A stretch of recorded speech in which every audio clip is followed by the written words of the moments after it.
Alright. Buongiorno, amigo de la Vega de la Noche. T'as vu, yo Pablo espagnol muy bien. Dans quelques jours, je vais me barrer pour 4 mois de road trip en Amérique, du Brésil au Canada. Et dans cette vidéo, je vais te montrer un peu ce que j'ai décidé d'emporter avec moi. Je vais te partager quelques conseils sur comment choisir ton sac et quoi mettre dedans si, comme moi, tu veux voyager léger pendant plusieurs mois. Ok, faisons ça. Et attention, je m'adresse pas du tout à ceux qui préparent un trek en montagne. Moi, c'est plus les voyageurs qui vont bouger en restant à proximité de la civilisation, ceux qui vont manger dans les rues, ceux qui vont dormir chez l'habitant ou en auberge de jeunesse.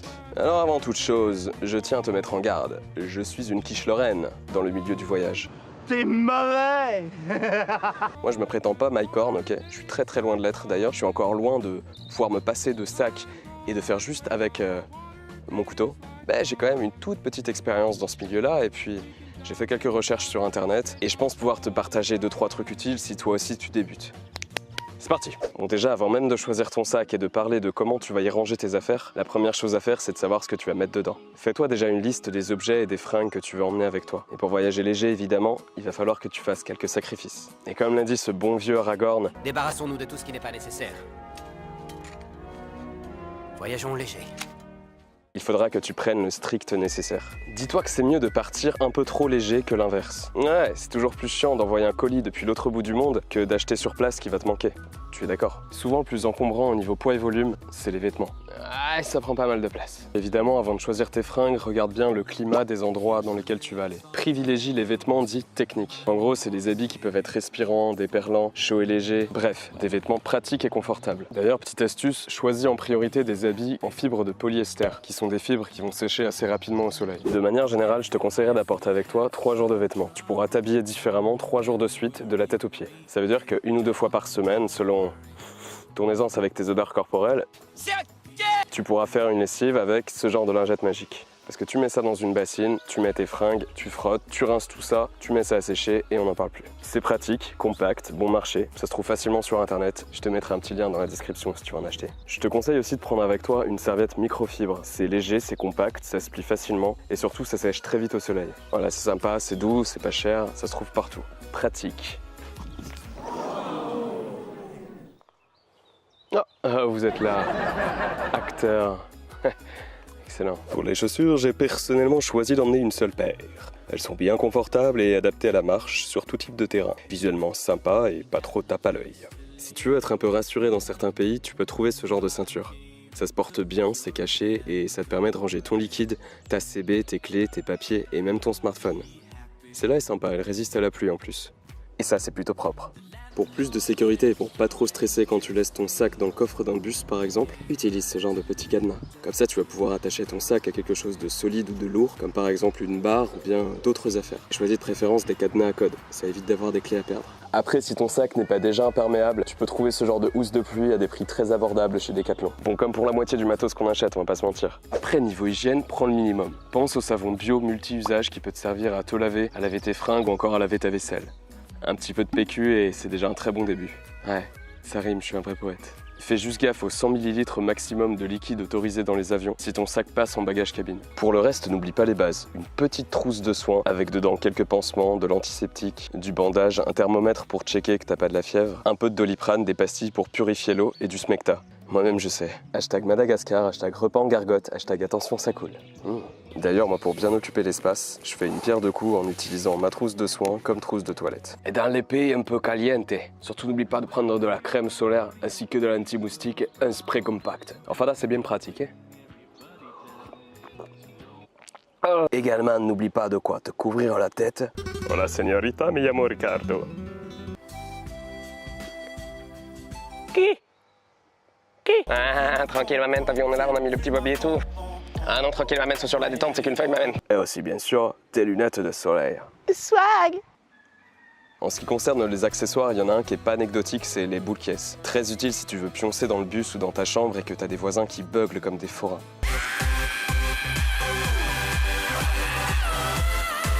Ouais, c'est chiant.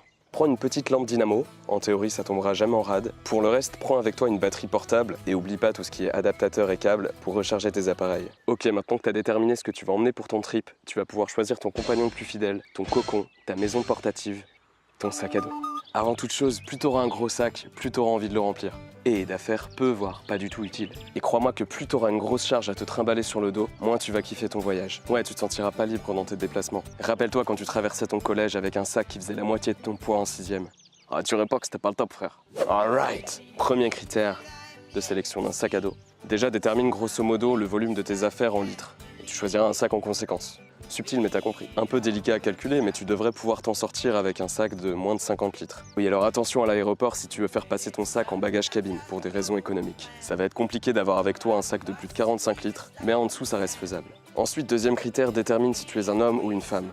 Ça, a priori, tu devrais suivre. Ouais, parce que la plupart des sacs aujourd'hui sont adaptés à la morphologie des femmes et des hommes, qui en général n'ont pas la même largeur de hanches et d'épaules. Choisis ensuite ton sac en fonction de ses ouvertures, de ses poches, de son confort et de sa praticité. Et pour l'aspect visuel, moi j'éviterais les sacs rose fluo dans les pays pas très safe. À vous de voir avec les avantages et inconvénients que ça présente d'être facilement repérable.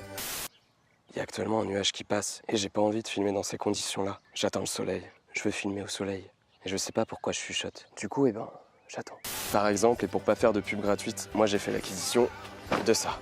J'ai pas encore eu l'occasion de le tester sur la durée, mais j'ai déjà de très bonnes impressions. C'est un sac confortable, aux poches et à l'intérieur un peu rembourré, et ce qui me plaît bien, c'est son ouverture valise. Classique mais efficace. C'est un 55 litres qui a la particularité assez cool d'être en deux parties. Sur le devant, on peut zipper et dézipper un petit sac d'une dizaine de litres. Plutôt pratique, je trouve, si tu veux garder avec toi tes affaires les plus précieuses quand t'es en transport ou même quand tu te déplaces. Tu le mets comme ça, tranquillou, sur le devant, et ça passe sans problème.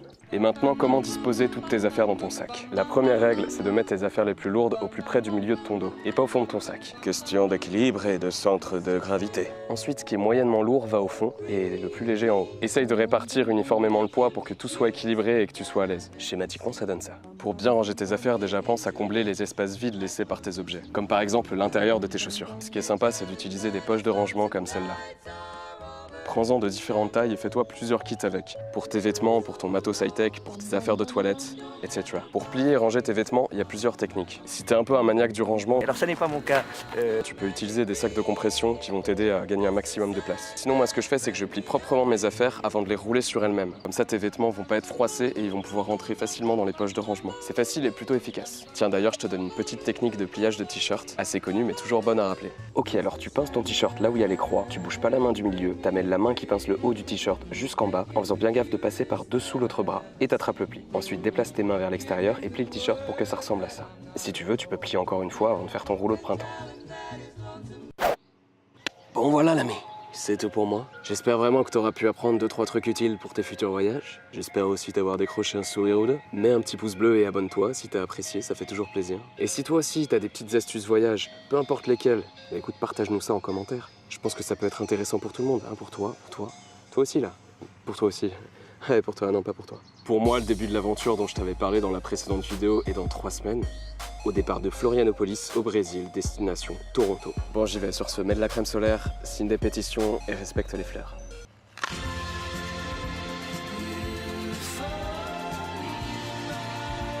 Alright. Vous savez, moi je ne crois pas qu'il y ait de bonnes ou de mauvaises conditions météorologiques pour filmer. Vous savez, je pense que nous devons nous en tenir plus au fond et au propos plutôt que à la forme. Un jour, je pars. Si le contenu, le propos est suffisamment profond, il se suffit à lui-même. Nul besoin, je crois, d'artifice ni de feu d'artifice.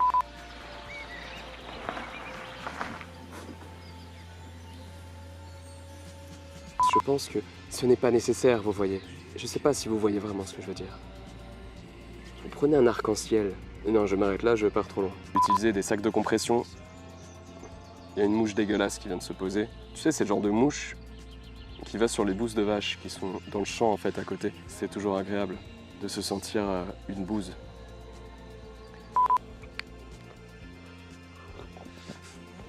Ah, c'est beaucoup trop chaud. Ah, génial, excellent. À 2 doigts de la fin, il y a un avion qui passe juste au-dessus de chez moi. D'ailleurs, j'ai fait une vidéo sur les avions, sur la peur de l'avion même. Ah, je vous raconte ma vie, je sais, vous en foutez.